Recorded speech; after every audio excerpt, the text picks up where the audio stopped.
Now, in the prior chapter, we had looked at creating a new virtual network and we assign a VM as part of that virtual network.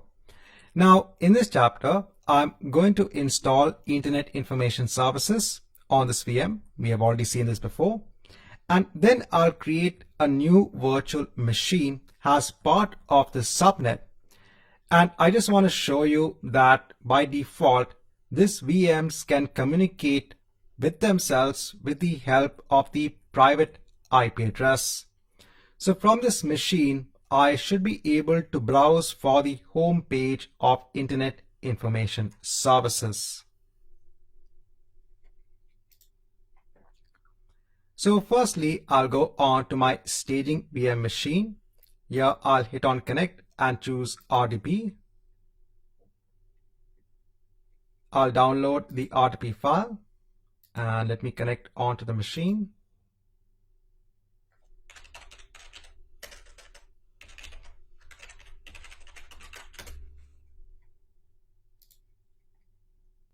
Once I'm connected, so again the same steps in Server Manager in the dashboard. I'll click on Add Roles and Features.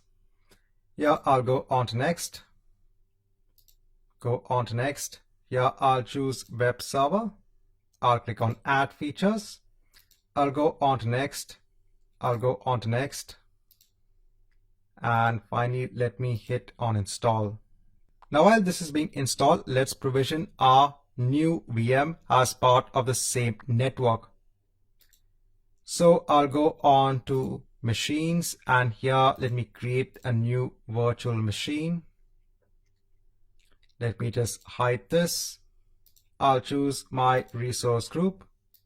I'll choose Central US. I'll give a machine name. Leave everything as it is. Now you can obviously specify different usernames and password when it comes to the administrator account. Just for the ease of use, I'm giving the same username and password.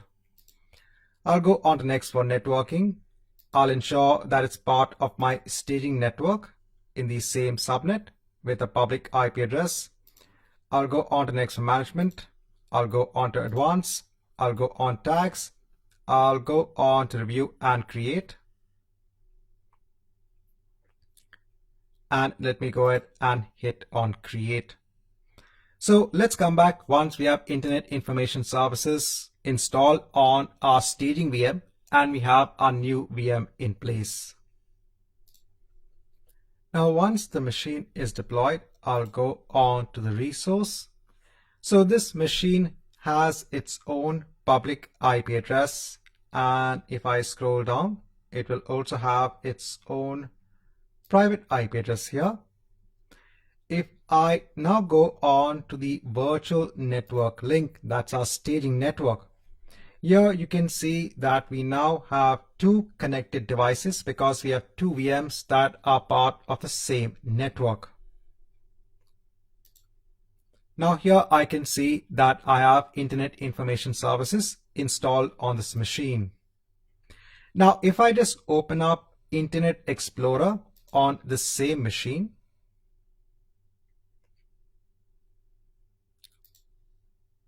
I'll just expand this. So this is our staging VM machine.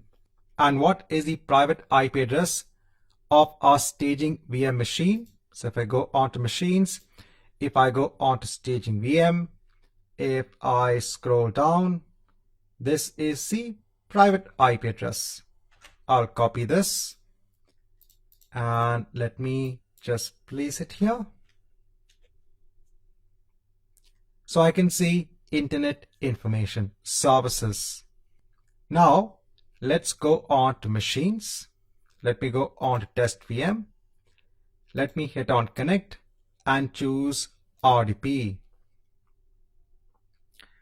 So let's connect on to our test VM machine.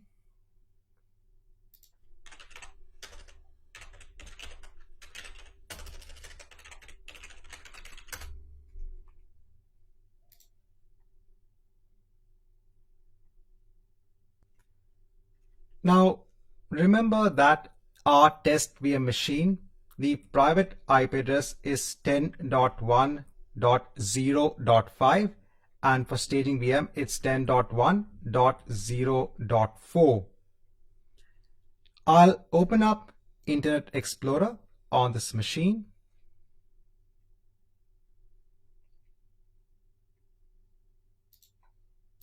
And here, let me go on to 10.1.0.4. And I can see the home page for Internet Information Services. So we have established the fact that by default, virtual machines can actually talk to each other when they are part of the same virtual network. Note that we didn't have to add something known as a network security group rule. So if I go on to staging VM, if I go on to the networking section, if I just hide this, here we can see that we don't have any rules that actually pertain to allowing traffic on port 80. When it came to the chapter wherein we were trying to access Internet Information Services from our own workstation, from our laptop, that time we had to have the rule in place. That was because we are accessing from the internet and not from the network itself. We are now accessing the Internet Information Services from another machine that's part of the same network. So for this, we don't need to add any such rule, because there is a default rule here that allows all traffic within the virtual network itself. So I do have separate chapters on explaining network security groups, but just to let you know, because students might be confused as to why we didn't add a rule here. And that's because the default rule which is in place allows communication between these virtual machines.